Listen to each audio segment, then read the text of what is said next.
बोल लो।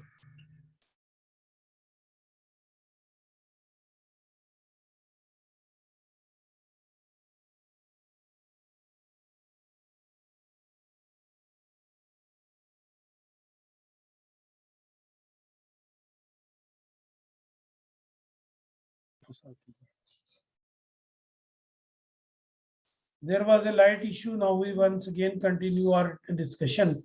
बाकी लोग अभी अपने माइक बंद कर दें, मेरा सिर्फ माइक ऑन होना चाहिए। तो अब डिस्कशन की तरफ दोबारा आते हैं। रेलिवेंट प्रोविजन जो है वो अब एक डेस्परेट रीजन है, उस कंटेंट के साथ हम ये सारा कुछ कर रहे हैं। सीआर वगैरह जो है रहबान और दूसरा अशफाक वगैरह, इनकी तवज्जो क्लास में नहीं है और इनको ये भारी पड़ जाएगा सब्जेक्ट।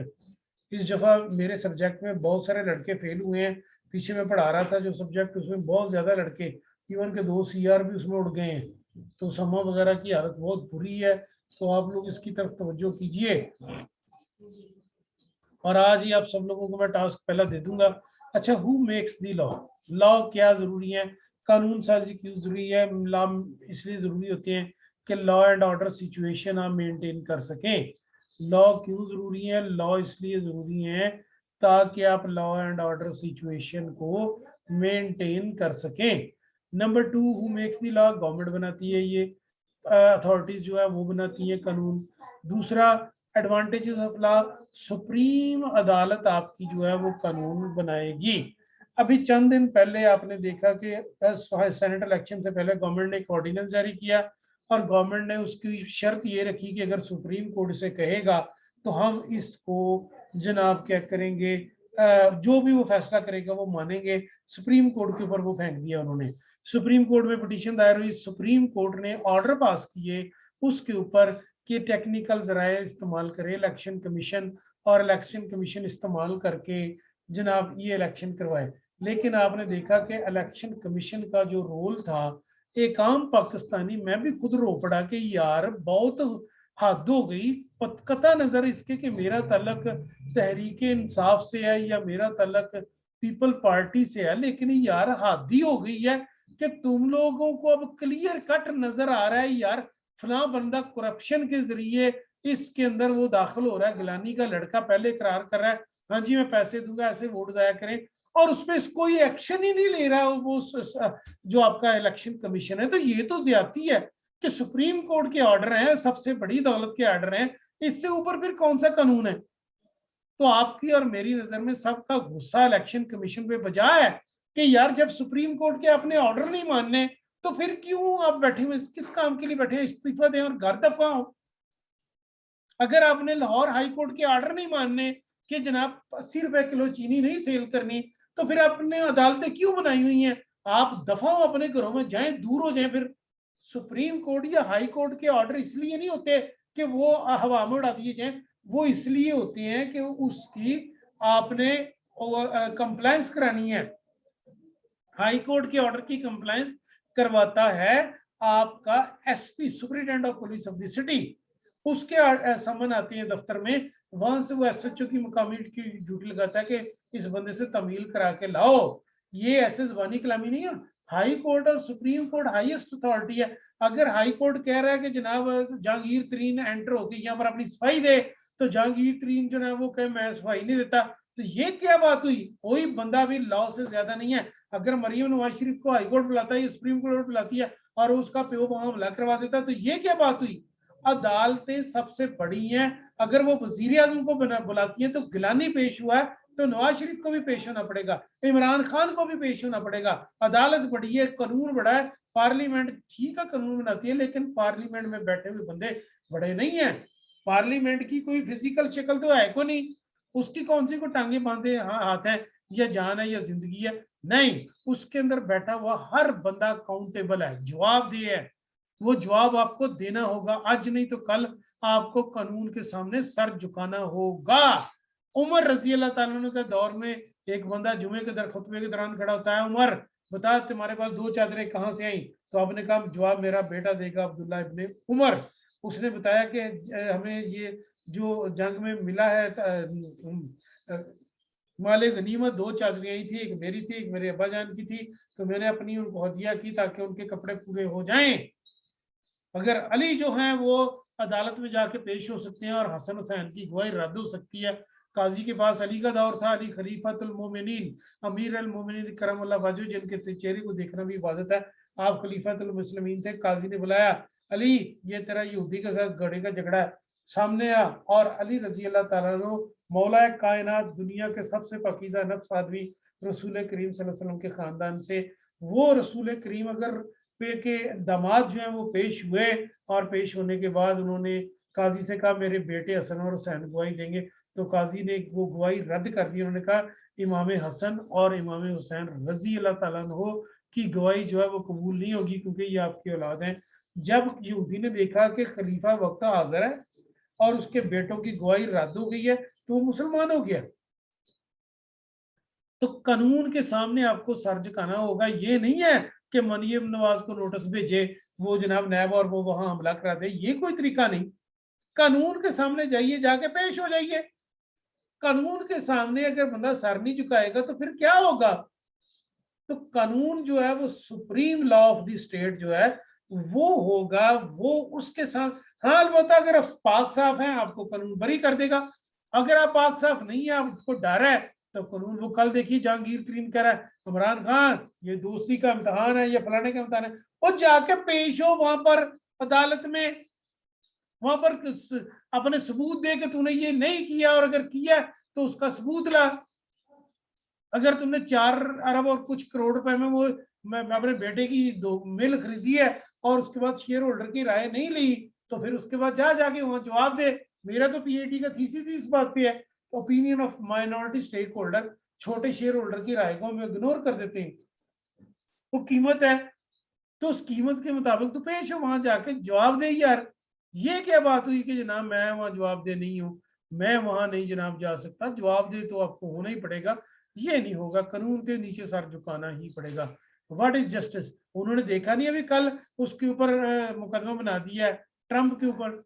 ट्रंप के ऊपर मुकदमा उस वक्त बना था और एक मकामी पुलिस अफसर ने बनाया था कि जनाब जब ट्रंप वहां वजीर सदर था कि इसके बंदों ने हमला किया पार्लियामेंट के ऊपर, और नैन्सी पेलोसी जो उस वक्त की स्पीकर है, उन्होंने पुलिस कॉल की थी कि जनाब यहाँ पर रेंजर और पुलिस आए। और पहली मरतबा अमेरिकन हिस्ट्री में फौज जब वहां आके बैठी, तो फौज के चीफ ऑफ आर्मी स्टाफ ने कहा क्या कर रहे हैं हम लोग, हमारा काम जो है लोगों को प्रोटेक्ट करना है, हम इनके ऊपर गोलियां नहीं चला सकते।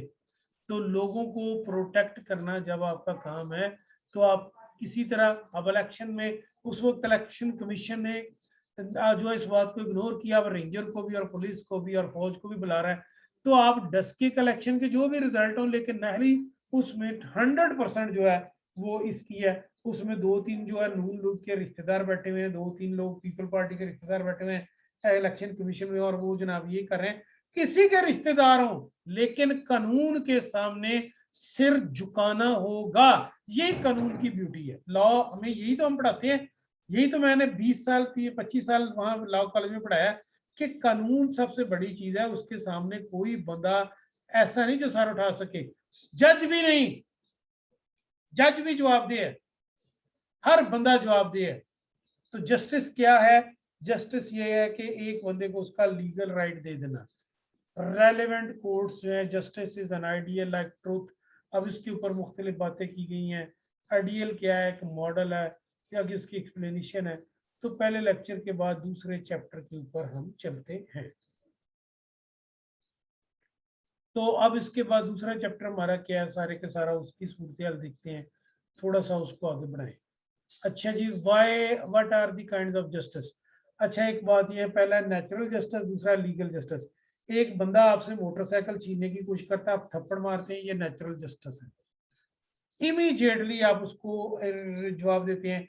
एक बंदा पिस्टल से आप पे फायरिंग कर रहा है, आपने उसके ऊपर जवाबी ईंट मार दी है, ये नेचुरल जस्टिस है। लीगल जस्टिस, लीगल जस्टिस, एक बंदा जो है वो आपके पास कोई ट्रबल क्रिएट करने की कोशिश करता है, वो ट्रबल क्रिएट करके चला जाता है, आपके राइट को डैमेज करता है। आपका राइट या प्राइवेट है या आपका राइट पब्लिक है। अगर पब्लिक राइट है तो आपको किसने दिया? कॉन्स्टिट्यूशन ने। अगर आपका प्राइवेट राइट है तो ये आपको राइट वो आपकी प्रॉपर्टी ने दिया है। इन दोनों को प्रोटेक्ट करने के लिए आप झगड़ा नहीं करते, आप उसके साथ क्या करते हैं, लीगल नोटिस देकर लीगल जस्टिस अदालत से हासिल करते हैं। अच्छा जी, बात को थोड़ा सा आगे बढ़ाते हैं। नेचुरल जस्टिस क्या है? Deal with the enforcement of rights and punishment of wrong according to the moral standards of human high.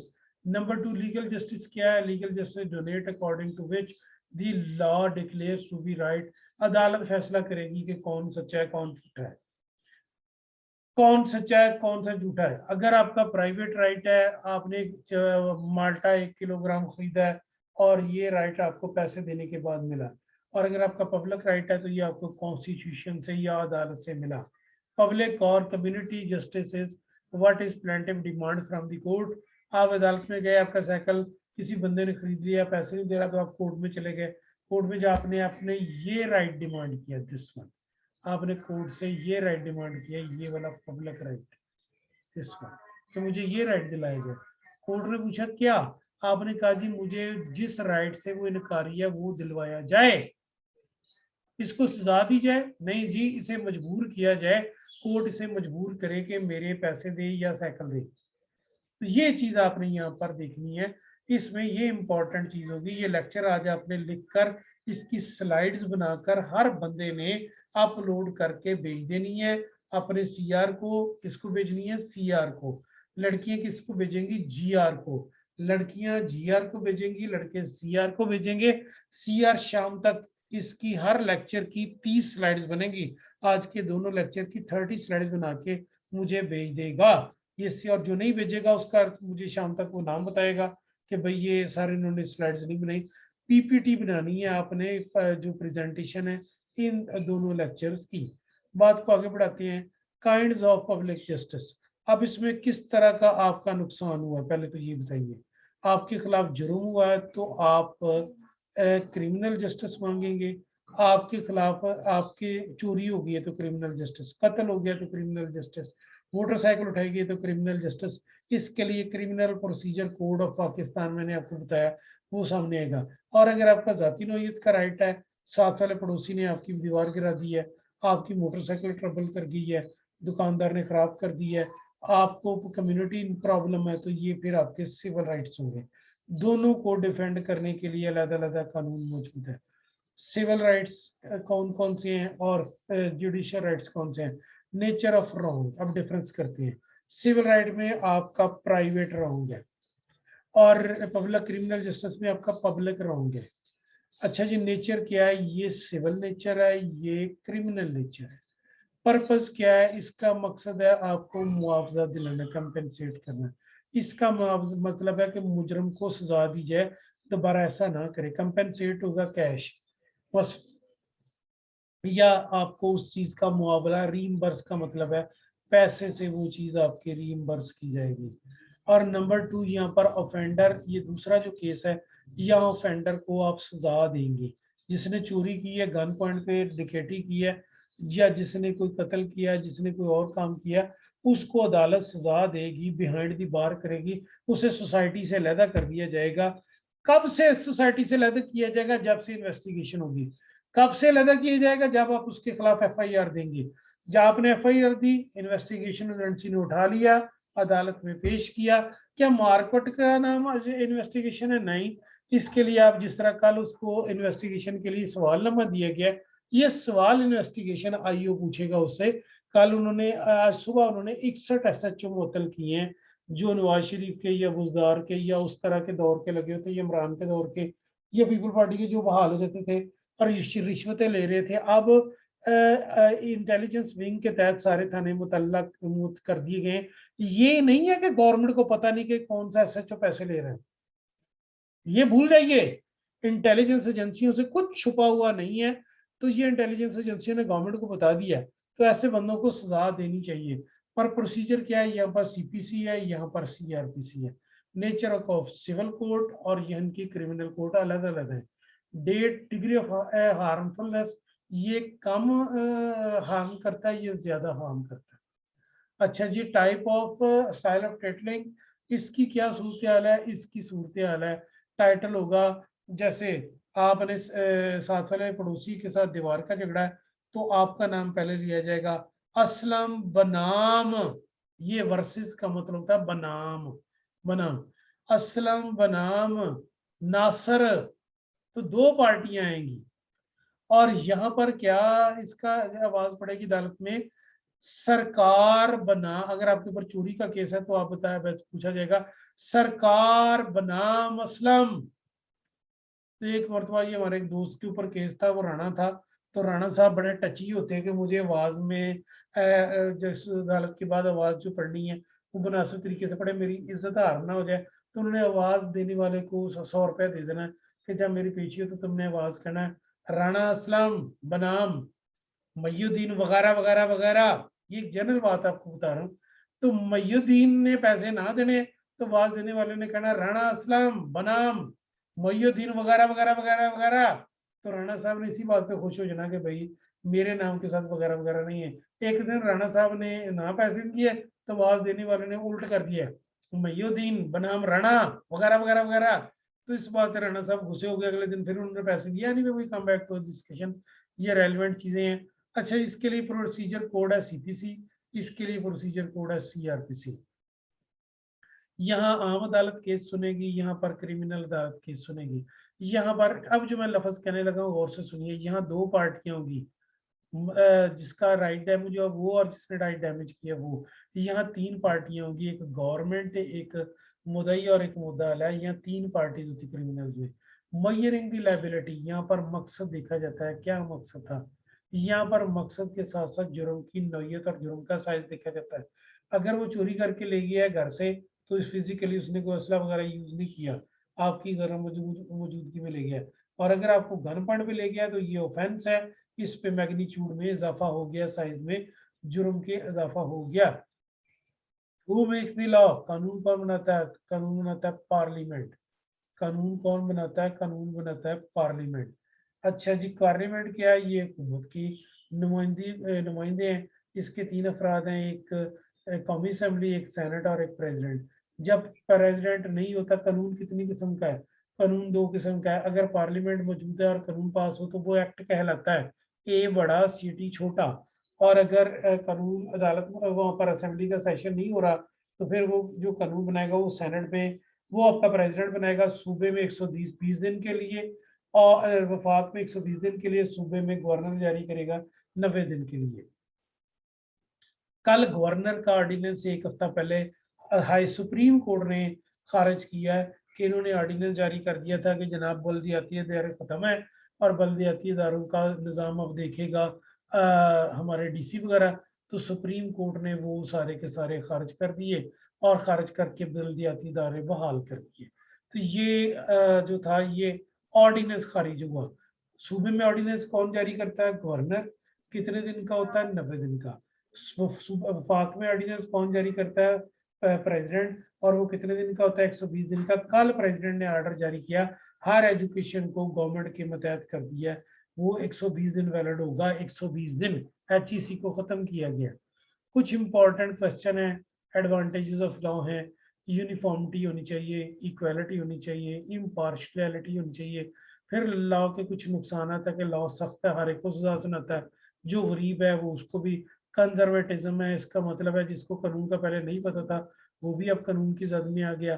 Formal इसका एक प्रोसीजर है, और उसके बाद नीड्स है इसकी, कुछ टर्मिनोलॉजी इसके अंदर यूज हुई है, वो सारी की सारी आपने टर्मिनोलॉजी देखनी है। तो ये इसके बाद पॉइंट ऑफ ऑर्डर क्या है, थिंक किन चीज़ों पे करना है, काइंड ऑफ लॉ, ये हमारा नया टॉपिक